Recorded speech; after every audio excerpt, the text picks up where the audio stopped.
lalpa chu mi veng tu ani a katla cham lawang ani chuan lo be hring dup hmuna te mi bo ti thina chol na tui kama te mi hruai thi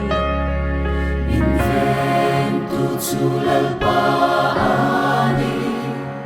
kamam mo engkim him min pe min tui tin ren min ko mu e nun na tui thiang in dam ten min so fel na lam tuang ka so thei na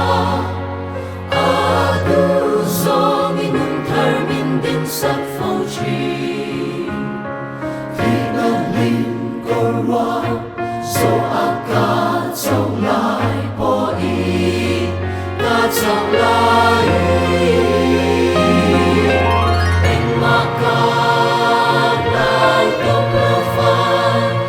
ka kia ma nan i om si